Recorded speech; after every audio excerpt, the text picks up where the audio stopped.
Doctor Arif Hussain, ഒരു പൊതുജനത്തെ സംബന്ധിച്ചിടത്തോളം അങ്ങേയറ്റം ഭയപ്പെടുത്തുന്ന റിപ്പോർട്ടാണ് NIA കോടതിയിൽ സമർപ്പിച്ചിരിക്കുന്നത്. ആ ഹിറ്റ് ലിസ്റ്റിൽ 977 പേരുണ്ട് എന്ന് പറയുമ്പോൾ ഹൈന്ദവ സംഘടനകളുടെ തലപ്പത്തുള്ളവർ മാത്രമല്ല, മുൻ ജില്ലാ ജഡ്ജി ഉൾപ്പെടെ ഈ ഹിറ്റ് ലിസ്റ്റിൽ ഇടം നേടി എന്ന് പറയുമ്പോൾ ഈ ഇസ്ലാമിക ഭീകരതയ്ക്ക്, ഈ ഇസ്ലാമിക രാഷ്ട്രത്തിന് ഒത്താശ ചെയ്തു കൊടുക്കാത്തവരെയെല്ലാം ഹിറ്റ് ലിസ്റ്റിൽ ഉൾപ്പെടുത്തി തല കൊയ്യുമെന്ന കൃത്യമായ സന്ദേശം നൽകുകയല്ലേ പോപ്പുലർ ഫ്രണ്ട് ചെയ്തത്?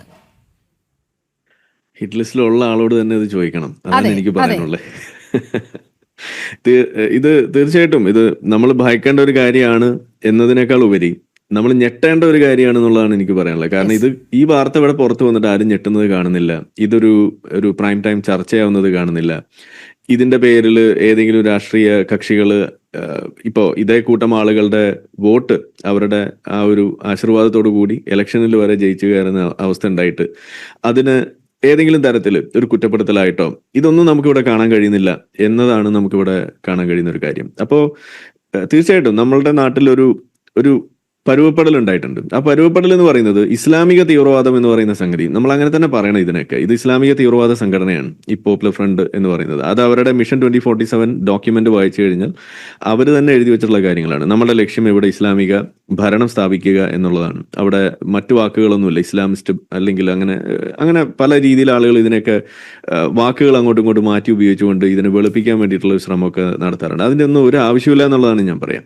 ഇത് കൃത്യമായിട്ട് നമ്മൾ പറയണം. ഇസ്ലാമിക ഭീകരത, അതിന്റെ ഭാഗമായിട്ടുള്ള ഇസ്ലാമിക രാഷ്ട്ര സംസ്ഥാപനം, അതിനു വേണ്ടിയിട്ട് നടത്തുന്ന പ്രവൃത്തികൾ, അതിൽ കൃത്യമായിട്ട് ഇസ്ലാമിന്റെ തന്നെ അധ്യാപനങ്ങൾ ഉപയോഗിച്ചുകൊണ്ട് ഇത് ചെയ്യുമ്പോൾ ഇത് മതത്തിന് കുഴപ്പമൊന്നുമില്ല, ചില ആളുകളുടെ പ്രശ്നമാണ് എന്ന് വരെ പറയാൻ വേണ്ടിയിട്ടൊക്കെ ശ്രമിച്ചുകൊണ്ട് ആളുകൾ ഇറങ്ങിത്തിരിക്കുമ്പോൾ നമുക്കിത് കൃത്യമായിട്ട് പറയാൻ കഴിയണം ഇത് പ്രശ്നം എന്താണ് എന്നുള്ളത്.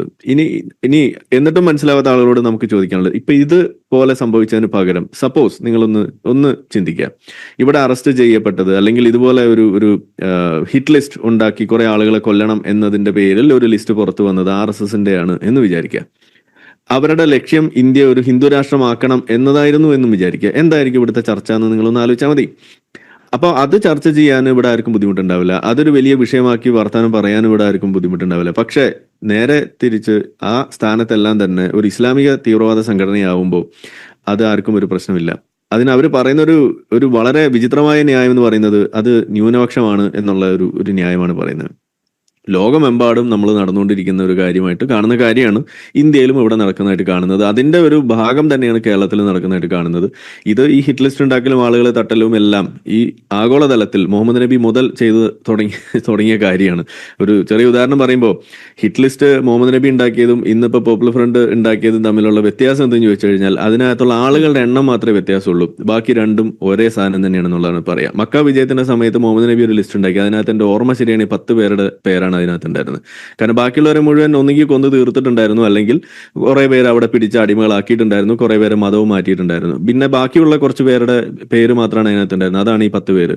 എന്നാൽ ഇന്നിപ്പോ നമ്മുടെ നാട്ടിൽ ലിസ്റ്റ് ഇടുമ്പോൾ അതിനകത്ത് 977 എന്ന് പറയുമ്പോൾ ഇതിൽ എത്ര പേര് ജീവൻ പോയിട്ടുണ്ട് എന്നുള്ളതും അതുപോലെ ഇതിൽ ഇനി ഉൾക്കൊള്ളാനിരിക്കുന്ന ആളുകൾ എത്ര ഉണ്ട് എന്നുള്ളതും സംബന്ധിച്ച് ഇപ്പൊ എന്നെയൊക്കെ ഒരുപാട് ആളുകൾ വിളിച്ച് ചോദിക്കുകയാണ് ആരിഫിന്റെ പേരുണ്ടോ എന്നുള്ളത്. നമ്മളിത് ഒരുമാതിരി 10ാം ക്ലാസ്സിന്റെ മാർക്ക് ലിസ്റ്റ് ഒക്കെ വരുമ്പോൾ ലിസ്റ്റിൽ പേരുണ്ടോ എന്നൊക്കെ ചോദിക്കുന്ന മാതിരിയാണ്. ആളുകൾക്ക് വളരെ വലിയ ആകാംക്ഷയാണ്.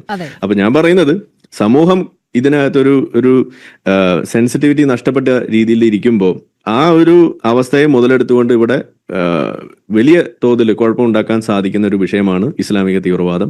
അതിന്റെ ചിത്രമാണ് നമ്മുടെ മുന്നിൽ കണ്ടുകൊണ്ടിരിക്കുന്നത്. പോപ്പുലർ ഫ്രണ്ട് അതിലൊരു കണ്ണിയാണെന്നുള്ളത് വീണ്ടും തെളിയാണ്. ഇനിയെങ്കിലും നമ്മളെ കണ്ണ് തുറക്കണം, ഇല്ലെങ്കിൽ നാട് കുട്ടിച്ചോറാകും. ഇസ്ലാമിക തീവ്രവാദം ഇവിടെ വേരോടും എന്ന് തന്നെയാണ്. ഡോക്ടർ ആരിഫ് ഹുസൈൻ, ഇപ്പോൾ നമുക്കറിയാം രഞ്ജിത്ത് ശ്രീനിവാസൻ കേസ് വന്നു, പാലക്കാട്ട് ശ്രീനിവാസന്റെ കേസ് വന്നു, സംജിത്ത് വധക്കേസ് വന്നു. ഇതൊക്കെ വരുമ്പോൾ വളരെ കൃത്യമായി ഇവിടെ ഈ ഭീകര സംഘടന എന്താണ് എന്ന് ഇവിടുത്തെ അന്വേഷണ സംവിധാനത്തിനൊക്കെ വളരെ കൃത്യമായി ബോധ്യപ്പെട്ടിട്ടുള്ള കാര്യമാണ്. ഇവിടുത്തെ ഇടത് വലത് മുന്നണികൾക്കും വളരെ കൃത്യമായി അറിയാം. പോപ്പുലർ ഫ്രണ്ടിനെ നിരോധിച്ചു എന്നതുകൊണ്ട് മാത്രം ഈ പ്രശ്നം തീരുന്നില്ല. ബഹുമുഖ വേഷത്തിൽ വളരെ ആക്റ്റീവാണ് ഈ സംഘടന ഇപ്പോഴും എന്നതിൽ ഒരു തർക്കവുമില്ലല്ലോ. ഈ നേരത്തെ നിരോധിച്ചില്ലായിരുന്നുവെങ്കിൽ 1000-ഓളം പേരെ കൊന്നൊടുക്കുമായിരുന്നു എന്നുള്ള കണക്കുകളൊക്കെ നമ്മുടെ മുന്നിലുണ്ട്. പക്ഷേ ഈ 5 പേരിൽ നിന്ന് മാത്രമാണ് ഈ 977 എന്ന് പറയുന്ന ഒരു നമ്പർ നമ്മുടെ മുന്നിലുള്ളത്. അപ്പോൾ അറിയപ്പെടാത്ത എണ്ണം എത്രയോ വലുതായിരിക്കും. അത് അങ്ങേയറ്റം ഭയാനകമല്ലേ ആ ഒരു അവസ്ഥ? തീർച്ചയായിട്ടും അത് തന്നെയാണ് തുടക്കത്തിലേ ഞാൻ പറഞ്ഞത്. ഇതിന്റെ ലക്ഷ്യം നമ്മൾ മനസ്സിലാക്കി കഴിഞ്ഞാൽ ഈ ലിസ്റ്റ് എന്ന് പറയുന്നത് അപ്രസക്തമാണ് എന്നുള്ളതാണ്. കാരണം ഈ ലക്ഷ്യം എന്താണ്? ഇത് നമ്മൾ പറയുമ്പോൾ ഇവിടെ മതം വലിച്ചു വരേണ്ടി വരും. അത് എന്താ പറയാ, ഇത് ആളുകൾക്ക് ഇഷ്ടപ്പെടില്ല. പക്ഷെ നമുക്ക് പറയാതിരിക്കാൻ കഴിയില്ല. ഇത് എന്തിന്റെ അടിസ്ഥാനത്തിലാണ് ഇതിങ്ങനെ വരുന്നത് എന്നുള്ളത്. കൃത്യമായിട്ട് പറഞ്ഞാൽ ജിഹാദ് എന്ന് പറയുന്നതാണ് ഇതിന്റെ പ്രശ്നം. ഓക്കെ, അപ്പോൾ ഞാൻ ഒരു വേള ഇവിടെ ഇരുന്നപ്പോൾ ഇങ്ങനെ പറയുന്നത് കേട്ടപ്പോൾ ആലോചിക്കായിരുന്നു, നമ്മളൊക്കെ ഈ എക്സ് മുസ്ലിം എന്ന് പറയുന്നതിനേക്കാളും ഇനി നമ്മൾ പറയേണ്ടത് എക്സ് ജിഹാദി എന്ന് പറയുന്നതായിരിക്കും കുറച്ചുകൂടി നല്ലത്. കാരണം നമ്മളൊക്കെ ആ ലെവലിൽ വരെ പോയി നിന്ന് അവിടെ നിന്ന് മനസ്സിലാക്കിയിട്ട് തിരിച്ചു വന്ന ആളുകളാവുമ്പോൾ ഇനി അങ്ങനെ പറഞ്ഞാലേ കാര്യങ്ങൾ ആളുകൾക്ക് മനസ്സിലാവുള്ളൂ എന്നാണ്. കാരണം അത് വളരെ മോശമായിട്ടുള്ള ഒരു കാര്യമാണ് ജിഹാദ് എന്ന് പറയുന്നത്. ആ ജിഹാദ് എന്താണ്? ആ ജിഹാദ് എന്ന് പറഞ്ഞു കഴിഞ്ഞാൽ ഇന്ത്യ ഒരു ഇസ്ലാമിക രാഷ്ട്രമാക്കുക എന്നുള്ളതാണ്. കാരണം ഇത് എവിടുന്ന ഈ ഒരു ഇൻസ്ട്രക്ഷൻ വരുന്നത്? ആ ഇൻസ്ട്രക്ഷൻ വരുന്നത് ഖുറാനിൽ നിന്നാണ്. ഇത് മതത്തിന്റെ തന്നെ ഇൻസ്ട്രക്ഷനാണ്. ഇപ്പൊ പാലസ്റ്റൈൻ ഇസ്രായേൽ വിഷയം അത് നമ്മൾ എടുത്ത് നോക്കുകയാണെന്നുണ്ടെങ്കിൽ അവര് ഹമാസിന്റെ ചാർട്ടറിൽ അവർ എഴുതി വെച്ചിരിക്കുന്ന കാര്യമാണ്. അതായത് ഈ വിഷയം അത് നമുക്ക് ചർച്ചകളിലൂടെ സമാധാന സന്ധി സംഭാഷണങ്ങളിലൂടെ പരിഹരിക്കാൻ കഴിയില്ല. അത് ഒരു സമയം നഷ്ടപ്പെടുന്ന കാര്യമാണ്. ഇതിന്റെ യഥാർത്ഥ വഴി എന്ന് പറയുന്നത് ജിഹാദാണ് എന്നാണ് അവർ എഴുതി വെച്ചിരിക്കുന്നത്. ഇത് നമ്മളുടെ നാട്ടിൽ എത്ര പേർക്ക് അറിയാം? ഇതറിയാതെയാണ് ഇവിടെയുള്ള പല ഇടതുപക്ഷത്തിന്റെ ആളുകളും തലയിലൂടെ മറ്റേ കള്ളിയുള്ള മുണ്ട് വിട്ടിട്ട് ഇവിടെ പ്രകടനം നടത്തുന്നത്. എന്തോ വലിയ കാര്യം ചെയ്യുന്നു എന്നാണ് അവർ പറയുന്നത്. അവർ ചെയ്യുന്നത് സത്യത്തിൽ ഈ തീവ്രവാദത്തിന് കൂട്ടുനിൽക്കുകയാണ് ചെയ്യുന്നത്. എന്ന് പറഞ്ഞാൽ ഇവിടെ ഇപ്പോൾ ഈ പറയുന്ന വിഷയത്തിൽ നമ്മൾ നോക്കുമ്പോൾ ഇസ്ലാമിൽ കൃത്യമായിട്ട് പറയും, ലോകം മുഴുവൻ ഇസ്ലാമിന്റെ കീഴിലേക്ക് വരുന്നത് വരേക്കും നിങ്ങൾ ജിഹാദ് ചെയ്യുക, യുദ്ധം ചെയ്യുക. ഇത് തന്നെയാണ് ഇസ്ലാം പഠിപ്പിക്കുന്നത്. അങ്ങനെ വരുമ്പോൾ അതിലൊരു പ്രധാനപ്പെട്ട കാര്യമാണ് ഇന്ത്യ ഇസ്ലാമിക രാഷ്ട്രമാക്കുക എന്നുള്ളത്. അത് ഇന്ത്യ എന്നുള്ളത് കൊണ്ടല്ല, ആ പ്രദേശം ഇപ്പൊ അവർ പറയുന്നത് ഇന്ത്യ ആണെന്ന് മാത്രം. അത് കഴിയുമ്പോൾ US കുറിച്ച് പറയും. ഇപ്പൊ നമ്മൾ US ഒരു മേയർ ന്യൂയോർക്കിൽ അവിടെ ഇലക്ട് ചെയ്യുന്നതുമായി ബന്ധപ്പെട്ടിട്ട് വലിയ ആഘോഷമാണ് അവിടെ നടക്കുന്നത്. കാരണം അവർ ആഘോഷിക്കുന്നത് എന്താണ്? കണ്ടില്ലേ, ഒരു മുസ്ലിം മേയർ വരുന്നു എന്നാണ് അതിനെ അവർ ആഘോഷിക്കുന്നത്. അപ്പൊ മുസ്ലിം മേയർ വരിക എന്ന് പറയുമ്പോൾ അവരതിനെ കാണുന്നത് അതൊരു ഇസ്ലാമിന്റെ ഒരു ബാഡ്ജിങ് അവിടെ വരുന്നു എന്നുള്ള രീതിയിലാണ് അതിനെ കാണുന്നത്. ലണ്ടനിൽ ഒരു മേയർ വന്നപ്പോൾ അതിനെയും ഇതേപോലെ ആഘോഷിക്കുന്നത് നിങ്ങൾ കണ്ടിട്ടുണ്ടാവും. എന്ന് പറയുമ്പോൾ ഓരോ രാഷ്ട്രത്തിലും ഓരോ പഞ്ചായത്തിലും ഇത് സംഭവിക്കാം എന്നുള്ളതാണ് നമ്മൾ പറയുന്നത്. അപ്പോൾ ഇതിന്റെ കാരണം മതം തന്നെയാണ്. ആ മതത്തെ അഡ്രസ്സ് ചെയ്യാതെ ഈ വിഷയത്തെ നമ്മൾ ഇങ്ങനെ അറസ്റ്റ് ചെയ്യുന്ന ആളുകളുടെ പിന്നാലെ പോയി കഴിഞ്ഞാൽ ഇതിനൊരു അന്ത്യം ഉണ്ടാവില്ല എന്നുള്ളതാണ്. ഇത് കൃത്യമായിട്ട് നമ്മൾ പറയണം. ഇത് ജിഹാദാണ് പ്രശ്നം, ഇത് മതഭീകരതയാണ്, അത് ഇസ്ലാമിക ഭീകരതയാണ്, അതിന്റെ വക്താക്കളാണ് ഈ പറയുന്ന ആളുകൾ എന്ന് പറഞ്ഞാൽ മാത്രമാണ് ഇത് നമുക്ക് ക്ലിയർ ആയിട്ട് അഡ്രസ് ചെയ്യാൻ പറ്റും. അല്ലെങ്കിൽ നമ്മൾ ധരിക്കുക ഈ ലിസ്റ്റിലുള്ള ആളുകളുടെ കുറച്ച് ആളുകളുടെ പേര് കിട്ടി അതോടുകൂടി തീർന്നു എന്നുള്ളൊരു രീതി, അല്ലെങ്കിൽ ഒരു പോപ്പുലർ ഫ്രണ്ടിനെ നിരോധിച്ചാൽ അതോടുകൂടി എല്ലാം ശരിയായി എന്നുള്ളൊരു ധാരണ, അതൊരു തെറ്റിദ്ധാരണയാണ്. ഇത് ലിസ്റ്റ് അറസ്റ്റ് ചെയ്യപ്പെട്ടതുകൊണ്ട് മാത്രമാണ് കിട്ടിയിരിക്കുന്നത്. അറസ്റ്റ് ചെയ്യപ്പെടാത്ത ഒരുപാട് ആളുകൾ അവിടെ പുറത്തുണ്ട്. അവരുടെ എല്ലാവരുടെയും പോക്കറ്റിൽ ഇതേപോലെ ലിസ്റ്റ് ഉണ്ടാവും. ഇനി ലിസ്റ്റ് ഇട്ടിട്ടില്ലെങ്കിൽ പോലും നിങ്ങൾ കാഫിർ ആണെങ്കിൽ കൊല്ലപ്പെടേണ്ടവനാണ്. അത് ഒന്നുകിൽ മതം മാറുക, അതല്ലെങ്കിൽ നിങ്ങൾ കൊല്ലപ്പെടുക, അതുമല്ല എന്നുണ്ടെങ്കിൽ ദിമ്മികളായിട്ട് ജീവിക്കുക. ഇതാണ് ഇസ്ലാം പഠിപ്പിക്കുന്നത്. ഇത് കൃത്യമായിട്ട് ഖുറാനിലെ സൂക്തം തന്നെയാണ് ഞാൻ പറയുന്നത്. ഖുറാനിലെ 9 അതിനകത്ത് സൂക്തം 29, സൂറത്ത് 9 29ാമത്തെ സൂക്തം. ഇതാണ് നമ്മൾ അതിനകത്ത് കൃത്യമായിട്ട് പറയുന്നത്. ഇത് പോപ്പുലർ ഫ്രണ്ട് ആദ്യമായിട്ടല്ല കൃത്യമായിട്ട് ഖുറാൻ നടപ്പിലാക്കുന്നത്. ജോസഫ് മാഷ് കൈവെട്ടിയത് 5:33 വളരെ കൃത്യമായിട്ട് അതിനകത്ത് എഴുതി വെച്ചിരിക്കുകയാണ്. അള്ളാഹുവിനെയും മുഹമ്മദ് നബീനെയും ഇതുപോലെ എതിരായിട്ട് പ്രവർത്തിച്ചാൽ എന്ത് ചെയ്യണം കൃത്യമായിട്ട് പറഞ്ഞിരിക്കുകയാണ്. അതിൽ ആ ഇൻസ്ട്രക്ഷൻ പോലും നിങ്ങൾ ശ്രദ്ധിക്കുക. കൈകാലുകൾ വിപരീത ദിശയിൽ നിന്നും വെട്ടുക എന്ന് തന്നെയാണ് എഴുതിയിരിക്കുന്നത്. ജോസഫ് മാഷ വലത് കൈയും വെട്ടി ഇടത്തെ കാലും വെട്ടി. ഇതാണ് നമ്മൾ കണ്ടത്. അതിൽ മദ്രസയിൽ ഇരുന്ന് ഉറങ്ങി ഒരുത്തനുണ്ടായിരുന്നു, അവനാണ് മറ്റേ കൈക്കും വെട്ടിയത്. അവനോട് പറയുന്നത് മാഷ് പുസ്തകത്തിൽ എഴുതിയിട്ടുണ്ട്, ആ കൈ വെട്ടരുത് എന്ന് പറയുന്നത് അവിടെ എഴുതി വെച്ചിട്ടുണ്ട്. അപ്പൊ പറയുമ്പോൾ ഇതെല്ലാം മതം തന്നെയാണ്. ഈ മതത്തിൽ എഴുതി വെച്ച കാര്യം എന്താണ്? ഇത് നമ്മളെ സാധാരണ മുസ്ലിങ്ങൾക്ക് ഇത് അറിയില്ല. പക്ഷെ ആ മുസ്ലിങ്ങളെയും കൂടി ഈ പറയുന്ന തീവ്രവാദികളെ പിന്താങ്ങേണ്ട ഒരു ഗതികേടിലേക്ക് ഇവിടുത്തെ രാഷ്ട്രീയം കൊണ്ടെത്തിക്കുമ്പോൾ സത്യത്തിൽ ആരാണ് പോപ്പുലർ ഫ്രണ്ട്, ആരാണ് പോപ്പുലർ ഫ്രണ്ടിനെ പിന്താങ്ങുന്നവർ എന്ന് മുസ്ലിങ്ങൾക്കിടയിൽ ഒരു വ്യതിരിക്തത കൊണ്ടുവരാൻ പോലും പറ്റാത്ത രീതിയിൽ ഇവരെല്ലാവരെയും ഒരൊറ്റ അച്ചിൽ വാർത്ത ആളുകളാണെന്ന് തോന്നിപ്പിക്കുമാറ് ഈ പറയുന്ന മുസ്ലിങ്ങളെ മുഴുവൻ കൊലക്കി കൊടുക്കുന്ന ഒരു പണിയും കൂടിയാണ് ഇവിടുത്തെ പൊതു രാഷ്ട്രീയം കൊണ്ടുവെക്കുന്നത്, പൊതുമാധ്യമങ്ങളും കൊണ്ടുവെക്കുന്നത്. അത് നമ്മൾ തിരുത്തണം.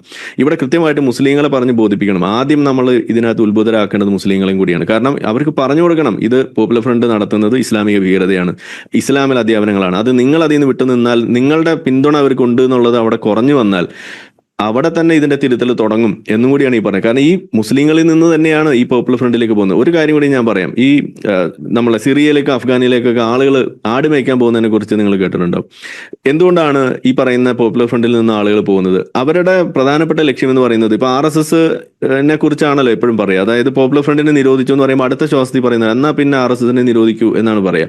ഒരു തരത്തിലും അങ്ങനെ കമ്പയർ ചെയ്യാൻ പറ്റുന്ന ഒരു സാധനം അല്ല എന്ന് തന്നെയാണ് ഞാൻ പറയുക. കാരണം എന്താണ്, RSSകാരൻ ഇവിടെ RSSന്റെ പ്രവർത്തനം നടത്തുന്നുണ്ടെങ്കിൽ അത് രാജ്യം നന്നാകണം എന്നുള്ളൊരു ചിന്തയും അതോടൊപ്പം തന്നെ ജീവിക്കണം എന്നുള്ള ആത്യന്തികമായ ഒരു ലക്ഷ്യം, അതിന്റെ പുറത്താണ് ഒരു RSSകാരൻ പ്രവർത്തിക്കുന്നതെന്ന് വേണമെങ്കിൽ നമുക്ക് അവരുടെ ബാക്കിയുള്ള ഹെയ്റ്റ് എലമെന്റ്സ് ഒക്കെ മാറ്റി വെച്ച് കഴിഞ്ഞാൽ പറയാം.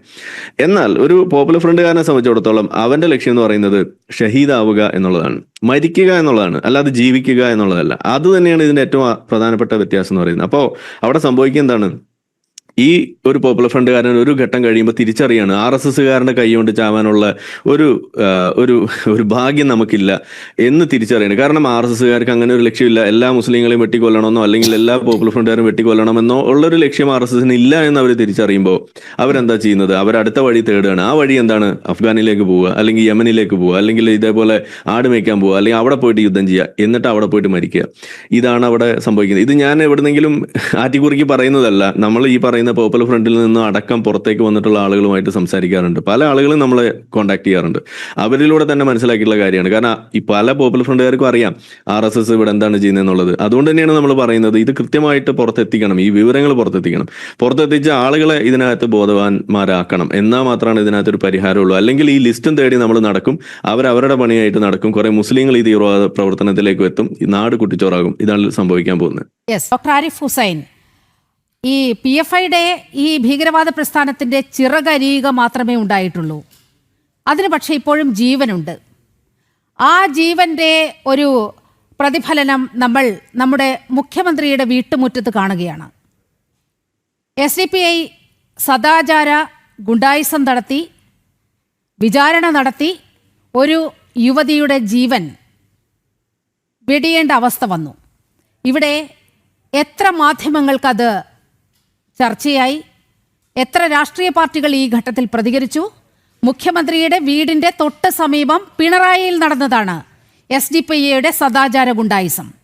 അതിൽ ഒരു യുവതിക്ക് ജീവൻ വെടിയേണ്ടി വന്നു. ആ ദൃശ്യങ്ങളൊക്കെ വളരെ ഭയപ്പെടുത്തുന്നതാണ്. അപ്പോൾ താലിബാനിസം നമ്മുടെ കേരളത്തിൽ നടപ്പായിട്ടുണ്ട്. അതിൻ്റെ പ്രതിഫലനങ്ങൾ പലയിടത്തും നമ്മൾ കാണുകയാണ്. ഇനിയെങ്കിലും ഇവർക്കൊക്കെ ഇക്കാര്യങ്ങൾ നിഷേധിച്ചുകൊണ്ട് ഇവിടെ സമഭാവനയുടേതായ ഒരു രാജ്യമാണ്, അല്ലെങ്കിൽ ക്ഷമിക്കുന്ന സംസ്ഥാനമാണ്, ഇത് കേരളമാണ് എന്നൊക്കെ ഇങ്ങനെ പറയാൻ കഴിയുമോ ഡോക്ടർ ആരിഫ് ഹുസൈൻ? ഇവിടെ ഒരു ചെറിയ കാര്യം കൂടി നേരത്തെ സൂചിപ്പിക്കണ്ടായി.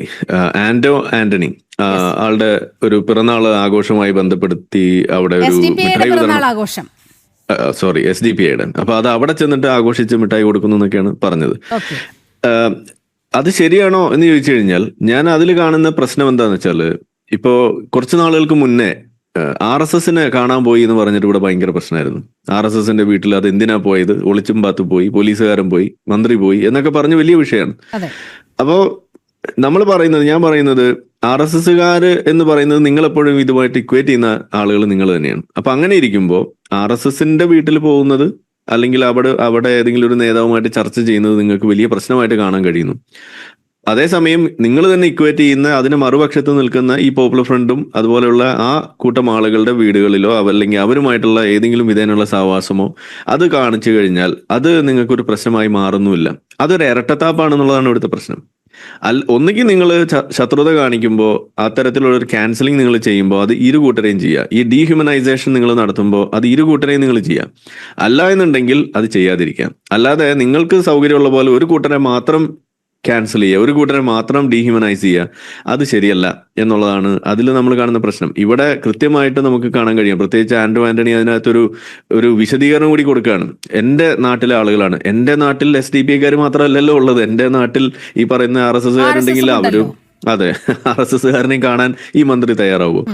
അതല്ലേ ഇപ്പൊ കുറച്ച് നാളുകൾക്ക് മുന്നേ മന്ത്രി നമ്മളെ രാമചന്ദ്രൻ അവിടെ മോദിയുമായിട്ട് ഒന്ന് നേരിട്ട് കാണുന്ന ഒരു വിരുന്നിൽ പങ്കെടുക്കുന്ന ഒരു സംഗതി ഉണ്ടായപ്പോ എന്തെല്ലാമായിരുന്നു ഇവിടെ അതിന്റെ ന്യായീകരണങ്ങൾ? അതിന് കൊടുത്ത വിശദീകരണം കൊടുക്കേണ്ട ഒരു ആളുടെ കൂടെ, പ്രധാനമന്ത്രിയുടെ കൂടെ ഭക്ഷണം കഴിച്ചാൽ അതിന് പോലും വിശദീകരണം കൊടുക്കേണ്ട ഗതികേട് കൂടെ ഉണ്ടാവുന്നുണ്ടെങ്കിൽ അതിന്റെ ഒരു 10-1 പോലും ഈ പറയുന്ന വിഷയത്തിൽ കാണാനും സാധിക്കുന്നില്ല എന്ന് വരുന്നിടത്താണ് ഈ ഇരട്ടത്താപ്പ് ഇവിടുത്തെ പ്രശ്നം. അപ്പൊ നമ്മൾ പറയുന്നത് ഇതുപോലുള്ള വിഷയങ്ങളിൽ ഒരു അവധാനത ഉണ്ട്. ആ അവധാനത നമ്മളെ കൊണ്ടേ പോവുള്ളൂ. അതിപ്പോ പിണറായിയിൽ മാത്രം നമ്മൾ കാണുന്നു എന്ന് പറയുന്നതിനേക്കാളും ലോകം മുഴുവൻ കാണുന്നത് പിണറായിലേക്ക് എത്തി എന്ന് പറയുന്നതാണ് ശരി.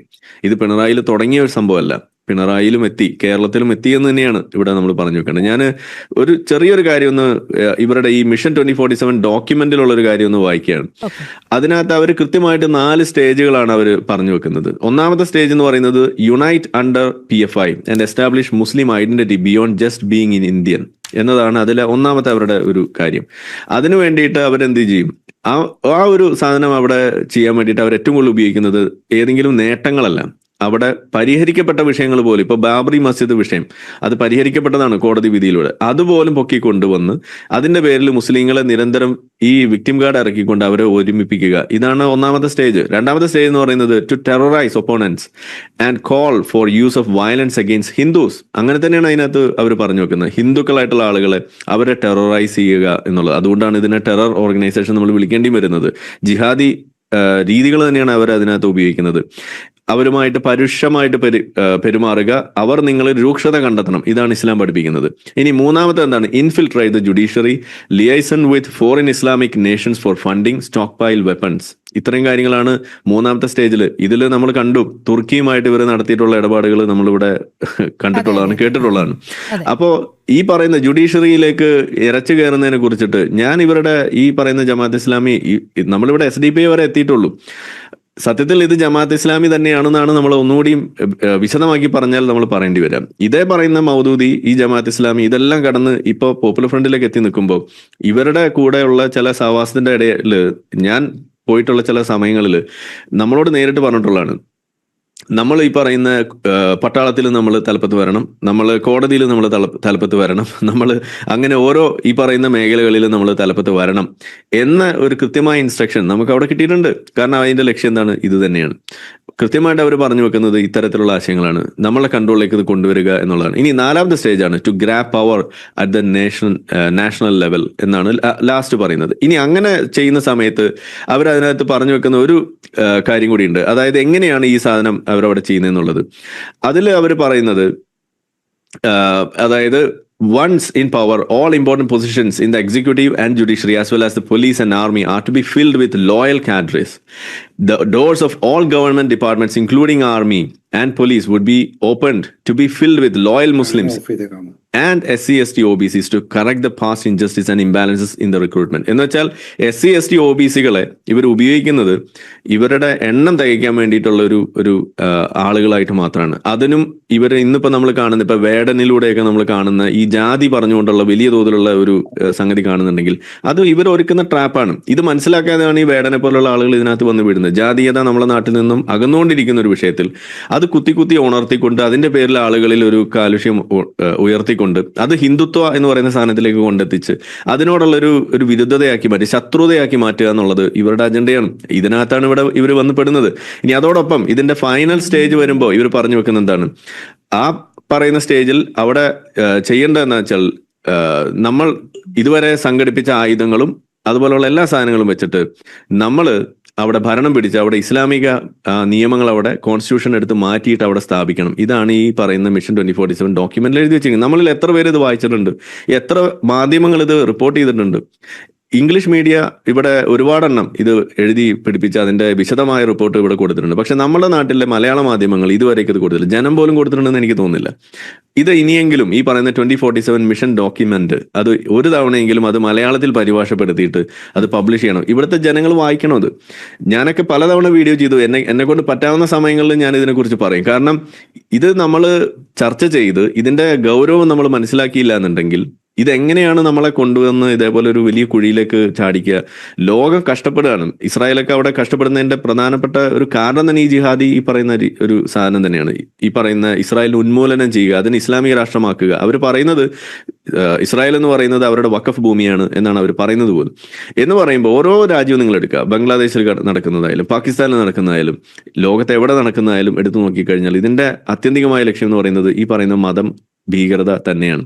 അത് നമ്മൾ ഈ മിഷൻ 2047 എന്ന് പറയുന്ന ഡോക്യുമെന്റ് അവർ കൃത്യമായി എഴുതി വെച്ചത് നമ്മുടെ കയ്യിലുണ്ടായിട്ട് അതിന്റെ അടിസ്ഥാനത്തിൽ ഒരു പൊതു ചർച്ചയ്ക്ക് പോലും വഴി തുറന്നിടാൻ നമുക്ക് സാധിക്കുന്നില്ല എന്നുണ്ടെങ്കിൽ ഈ വിഷയം നമ്മൾ പിന്നെ എങ്ങനെയാണ് ഇതില് നേതാക്കളുടെ കാര്യം പോട്ടെ, ജനങ്ങൾ ഉണർന്നു കഴിഞ്ഞാൽ നേതാക്കൾ അത് അത്തരത്തിൽ പൊതുചർച്ചയ്ക്ക് വയ്ക്കരുത്, പൊതുചർച്ചയ്ക്ക് വരരുത് എന്ന് വളരെ കൃത്യമായി നിലപാടെടുക്കുന്ന രാഷ്ട്രീയ പാർട്ടികളും മാധ്യമങ്ങളാണ് നമുക്ക് മുന്നിൽ ഉള്ളത്. നമ്മളെ വീഡിയോ കണ്ടുകൊണ്ടിരിക്കുന്ന ആളുകൾ ചാനൽ സബ്സ്ക്രൈബ് ചെയ്തിട്ടില്ല എന്നുണ്ടെങ്കിൽ അത് ചെയ്ത് നമ്മളെ സപ്പോർട്ട് ചെയ്യുക.